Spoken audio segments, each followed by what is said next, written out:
मूर्ख लोगों की सूची। एक वक्त की बात है, बादशाह अकबर अपने दरबारियों के साथ दरबार में मौजूद थे। तभी उनके मन में एक बात आती है। बादशाह बोलते हैं कि मेरे आसपास हमेशा बुद्धिमान लोग रहते हैं और मैं उनके बीच रहकर बोर हो गया हूँ। मैंने फैसला किया है कि मुझे कुछ मूर्ख व्यक्तियों से मिलना चाहिए।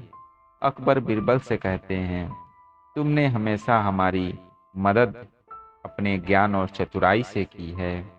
हम चाहते हैं कि इस बार भी तुम ऐसा ही कुछ करो और हमारे लिए 6 मूर्ख व्यक्ति ढूंढ कर लेकर आओ। बीरबल बोले, जी जहाँपना, मैं आपके लिए 6 मूर्ख व्यक्ति जरूर ढूंढ कर लाऊंगा। अकबर बोले, हम आपको 6 मूर्ख व्यक्ति ढूंढने के लिए 30 दिन का समय देते हैं। बीरबल बोले, जहाँपना, मुझे इतने अधिक समय की आवश्यकता नहीं पड़ेगी। अकबर बोले, ठीक है, अगर तुम इससे पहले ही मूर्ख व्यक्ति ले आ सकते हो तो यह अच्छी बात है। इसके बाद बीरबल मूर्ख व्यक्तियों की तलाश में निकल पड़ता है। बीरबल रास्ते में पूरा समय इसी सोच में था कि उसे वह मूर्ख लोग कहाँ मिलेंगे। तभी उसे गधे पर बैठा एक आदमी दिखाई देता है, जो सिर पर घास की गठरी रखा हुआ था। बीरबल ने तुरंत घोड़ा रोका और उससे उसकी पहचान पूछने लगा। बीरबल बोले, कौन हो तुम और ऐसे गधे पर बैठकर और घास अपने सिर पर लेकर क्यों जा रहे हो? व्यक्ति बोला, मैं रामू हूँ और मेरा गधा कमजोर एवं थका हुआ है, इसलिए गधे का बोझ कम करने के लिए मैंने घास की गठरी अपने सिर पर रखी है। यह सुनकर बीरबल सोचता है कि मुझे पहला मूर्ख व्यक्ति मिल गया है। फिर बीरबल उससे कहता है कि तुम जानवरों के बारे में इतना सोचते हो, इसलिए मैं तुम्हें बादशाह अकबर से इनाम दिलवाऊंगा। यह कहकर बीरबल उस व्यक्ति को अपने साथ चलने के लिए कहता है। इनाम की बात सुनकर रामू बीरबल के साथ हो लेता है। बीरबल और रामू कुछ दूर चले ही थे कि बीरबल को 2 व्यक्ति आपस में लड़ाई करते हुए दिखाई दिए। बीरबल उन व्यक्तियों को लड़ने से रोकता है और उनसे पूछता है कि तुम दोनों कौन हो और किस बात के लिए लड़ रहे हो? पहला व्यक्ति बोला, जनाब, मेरा नाम चंगू है। दूसरा व्यक्ति बोला, जनाब, मेरा नाम मंगू है। मंगू बोला, जनाब, मुझे चंगू कहता है कि उसके पास शेर है जिसे वो मेरी गाय के शिकार के लिए छोड़ेगा। चंगू बोला, हाँ, मैं ऐसा ही करूँगा और मुझे बहुत मज़ा भी आने वाला है। बीरबल बोला, कहाँ है तुम लोगों की गाय और शेर? मंगू बोला, जनाब, जब भगवान हमें वरदान देने आएंगे तो मैं उनसे गाय मांगूंगा और चंगू शेर मांगेगा, जिससे यह मेरी गाय पर छोड़ने की बात कर रहा है। बीरबल बोले, अच्छा, यह बात है। उनकी बातें सुनकर बीरबल समझ गया कि उन्हें 2 और मूर्ख व्यक्ति मिल गए। बीरबल इनाम की बात कहकर उन्हें भी अपने साथ ले चला। उन तीनों को लेकर बीरबल अपने घर पहुंचता है और फिर सोचने लगता है कि बाकी के मूर्ख व्यक्ति कहाँ से ढूंढूंगा।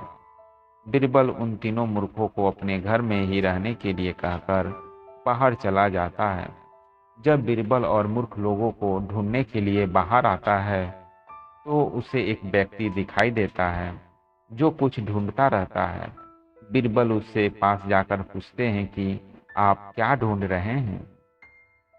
व्यक्ति बोला, जनाब, मेरी अंगूठी कहाँ ही गिर गई है, जिसे मैं काफ़ी समय से खोज रहा हूँ, लेकिन मुझे नहीं मिल रही। बीरबल बोला, क्या आपको पता है कि अंगूठी कहाँ गिरी थी? व्यक्ति बोला, दरअसल मेरी अंगूठी यहाँ से दूर उस पेड़ के पास गिरी थी, लेकिन वहाँ अंधेरा होने के कारण मैं यहाँ उसे ढूंढ रहा हूँ। बीरबल बोले, अच्छा, यह बात है। आप कल हमारे साथ बादशाह के दरबार में चलो। मैं बादशाह अकबर से आपको दूसरी अंगूठी देने के लिए कहूँगा। व्यक्ति बोला, अच्छा, ठीक है।